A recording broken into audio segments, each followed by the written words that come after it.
الحمد لله الذي أرسل رسوله رحمة للعالمين.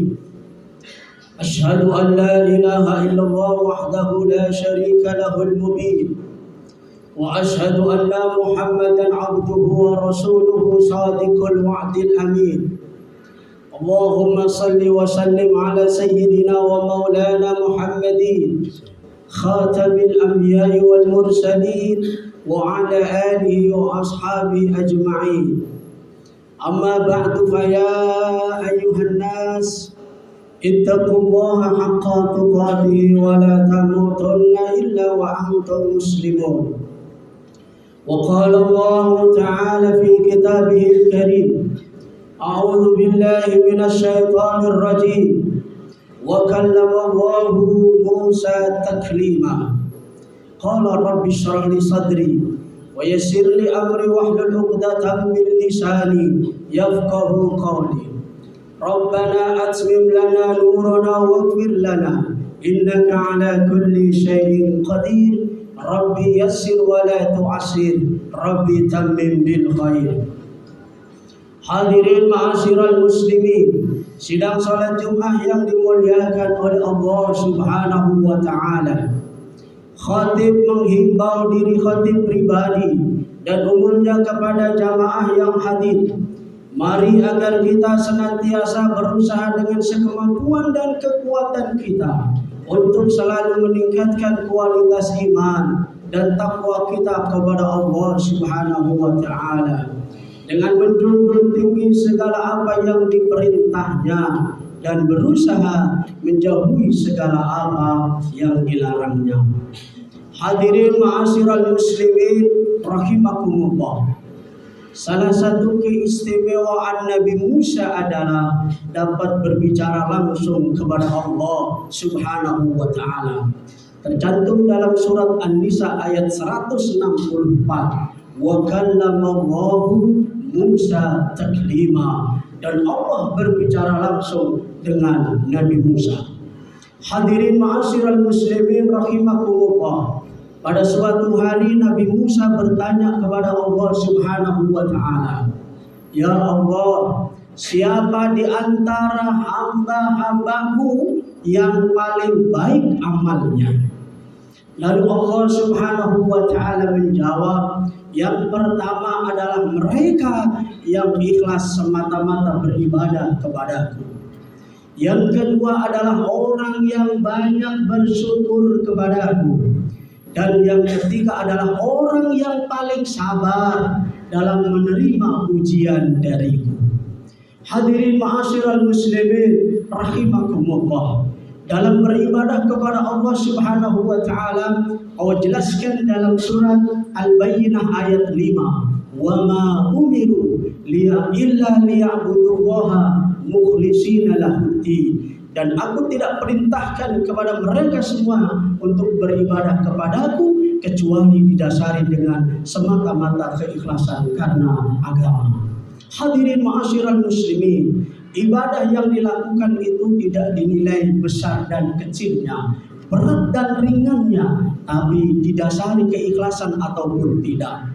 Ibadah banyak sekali, tapi kalau nggak ikhlas percuma, nggak ada pahala.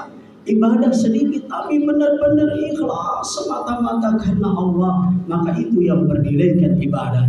Inna salati wa nusuki wa mahyaya wa mamati lillahi rabbil alamin. Sesungguhnya salatku, ibadahku, hidupku, matiku semata-mata karena Allah Subhanahu wa taala.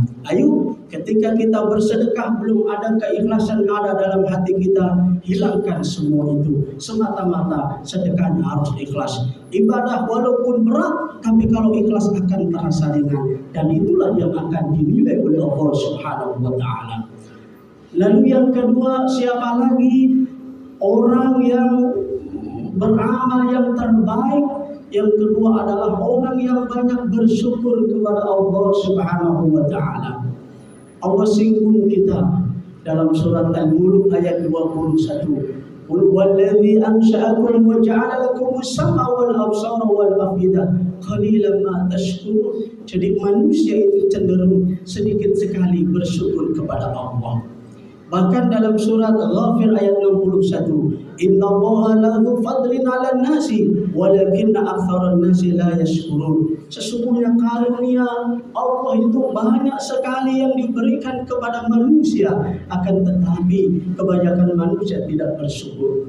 Apa tanda bukti lagi bahwa manusia itu sedikit sekali bersyukur? Lihat dalam surat Ar-Rahman, beberapa kali ayat ini diulang. Fabi ayyi alai rabbikuma tukadziban. Pengulangannya adalah sebanyak ahada wa thalathuna marrah, 31 kali pengulangan. Maka nikmat Tuhan yang mana lagi yang kamu dustakan? Artinya bahwa manusia itu sedikit sekali bersyukur. Oleh karena banyak manusia yang sedikit sekali bersyukur, maka akan mendapatkan ancaman dari Allah Subhanahu wa taala dalam surat Ibrahim ayat 7. Wa ta'adzana rabbukum la in syakartum la azidannakum wa la in kafartum inna 'adzabi la syadid. Kalau kita banyak bersyukur, nikmat akan ditambah, tetapi kalau tidak bersyukur, azab Allah sangat pedih.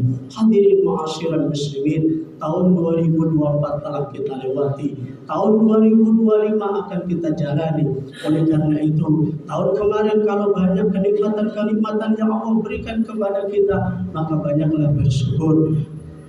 Hasad kita, keinginan kita belum juga tersampaikan pada tahun 2024, maka harus banyak bersabar. Maka yang ketiga adalah orang yang amalan yang terbaik di hadapan Allah Subhanahu wa taala, orang yang paling sabar ketika menerima ujian dari Allah Subhanahu wa taala.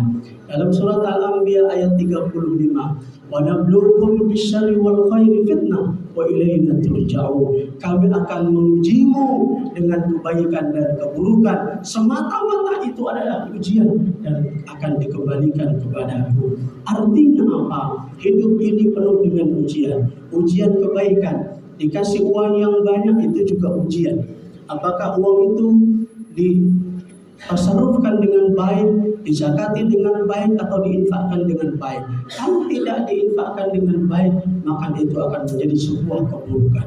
Ujian kebaikan keburukan.